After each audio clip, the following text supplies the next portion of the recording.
Hey and welcome to Neverwinter again. So the Feast of Lanterns event is now live. We can go and pick up our quests and grind out the currency to obtain some pretty cool rewards. Firstly, we speak to her, blah blah blah, and then we have to speak to these two guys here. We can see the quest under our mini-map there. We literally just have to learn about the Feast of Lanterns. We'll also pick up a repeatable quest here where we have to find fledglings and basically give them envelopes, I believe. Anyway, we'll go and find, let's say, one guy over here. You just want to have a look on your map, but these fledgling adventurers will have the golden question mark above their head, and you can just click 111 and that'll be them finished talking to. We'll have another guy in the Costerson's market there, another fledgling. We can speak to this guy just here, and we can get also a repeatable quest from him, which will be load mortars, which will be where we have to travel up north, up here.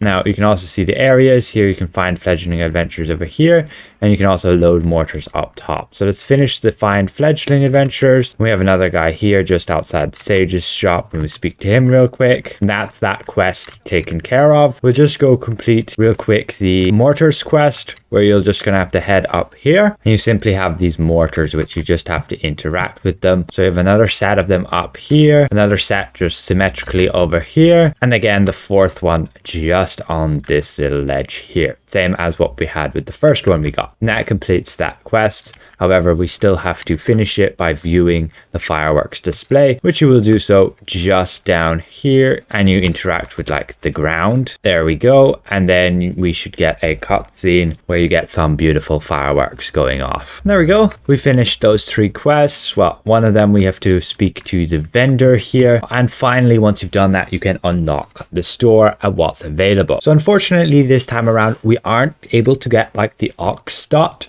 We aren't able to get like last year's rat pup either. We can just get this New Year's festive tiger, which is a mount, along with the festive tiger augment companion with decent stats. Very good competitive for the owlbear cub if you don't want to be spending that much astral diamonds on it. And we can finish those repeatable quests, and they'll mainly just give you lunar coins and tiger coins. And then we can speak to the guy again, and that finishes that, and back to the vendor and complete that quest, and they gave you those repeatable quests again, and you can just keep doing it. You can find the fledgling guys and give them envelopes, or you can load mortars. And this guy will also give us another one where we can actually get a pet emote where we can comfort dogs. So this is one I haven't shown you guys. You basically want to go around and you'll hear those whining dogs. Here's one of them. They are all scared of the fireworks. Now what you can do, what's a very good way to grind this, is actually to farm this fledgling dogs one in a party. You just continue. Each person will go get a dog, and that should finish the entire quest. Doing it solo takes definitely a bit longer looking for your dogs. Now again, like with the Halloween event, I'm pretty sure the dogs are always in the same spots. So once you learn where they are, it's fairly straightforward. And if you have your sound on, you can sometimes hear them just whining. And we can find those fledgling adventurers while we're at it as well. And there's our last dog. Fledgling adventure there, another one here, and the last fledgling guy just here. And that completes those two quests fairly quickly. And again, you're just handing them back in. We got the pet emote there,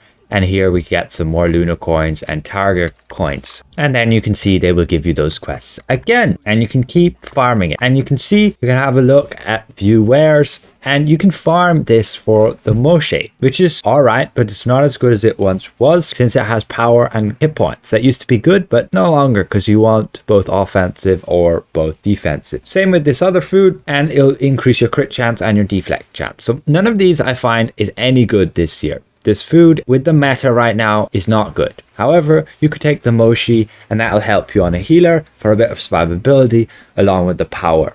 Usually we're using watermelon sorbet for 5% power and 5% accuracy. And accuracy is useless on a healer, so this will be better with your defense or your hit points. Otherwise, you get a bunch of fireworks. You can get some fashion there, like a sword. And you can also then get the New Year's tiger along with the festive tiger, which will only cost you 10 of those tiger coins. We'll need 240 of these marks here to actually get the mount. So let's do that real quick. And so after a short bit of grinding with some friends, many thanks to Shadeen and Sai, we can go and hand in our last 2 quests here. Again, you're just simply repeating both quests again and again. You can also do the mortars up top if you want it again, but otherwise we can go and view her wares, and we can go purchase the New Year's Tiger along with the new Festive Tiger Augment Companion. Now, if you didn't already obtain it, you might have this pet emote, which I believe you can just double click, and then if you type in /em pet, then you can go and pet something. See, you get that same emote just there. Many of you might have this pet already if you played this last year. Otherwise, we have the new mount, which interestingly enough has a different combat power than any mount in the game. Tiger's Charge, which in my opinion is going to be very much like tunnel vision. So let's go and bind this mount. And there we have it on our character. We can have a look at the appearance of it. And here's our Festive Tiger. It feels exactly like every other tiger mount that you would have ridden around on. It's just a bit more fancy and has some armor, which is tinged a bit pink there. Then for our companion, we can go double click and bind that one as well. We're going to have just a nice cute little companion, this Festive Tiger, which is just gonna follow us around. We can see it on the ground just there following us. Pretty cute. Now we'll just get this Festive Tiger upgraded. We may as well get him to Mythic there. This is a preview server, don't worry, I'm not wasting resources on getting a Festive Tiger when I already have an Owlbear companion. But the big contender for this guy is he has combat advantage, crit severity, and forte. And when you look at said Owlbear, which many of us would use as an augment companion in a trial, you can see the only difference is the accuracy.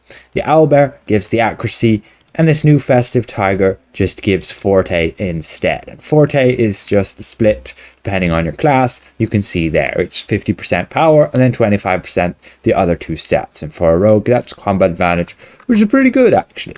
So now we can have this little guy following us around, and it'll just give us a boost to those stats. As for the mount itself, we may as well also get this guy upgraded. We'll go and upgrade him to Mythic, and we can check out his combat power and see what it's like. So here we have the combat power here. You can have a look at it, and it's still 1000 magnitude even at Mythic, and I'm assuming that was a visual bug that it was showing 1000 magnitude on lower levels. Now let's have a look quick against some dummies and see if it's AoE or if it's just single target. So we go up here, we can hit these dummies, and then we use the combat power, and our guy rushes in, and that is AoE. That's pretty good. As for what the target cap is or any of that, I don't know. Further testing would need to be done, but I don't think it's going to be any better than if you were to just use the Magnificent Inspiration or the Whirlwind. It's still got pretty much highest magnitude for an AoE power, which is 1000. So not bad, and definitely usable in AoE, I would imagine, especially if you get those enemies nicely lined up for it. So overall, that's this event. The most efficient way to farm it is simply repeat the 2 quests. Again, you can see us here doing it just in a group of 3. In a group of 5, this would be even faster. Just make sure you finish, hand in the quests together, and then pick the quests up again before you head out. And overall, you're just doing the same 2 quests, red envelopes and comfort your cowardly dogs. So let's just check this combat power again real quick. We go here, we attack the dummies, we summon our Festive Tiger, and he just rushes through the guys, which is pretty awesome. He definitely procs our Poison Thorn as well. I will have to do some more testing in party content, how effective that may be. So again, this Feast of Lanterns event, nothing really special. Sure, a pretty good augment you can pick up. You can even sell it in the auction house. And otherwise, a pretty cool, unique mount. You may as well pick it up, but there won't be any selling of it, unfortunately. Same as goes with the event food. Some decent options there for a healer. This new Moshe. It's been there last year, and it's pretty good just to buff power and also your max HP for some more survivability. So again, I'd like to give a massive thank you to all of my channel members for helping me keep my channel going.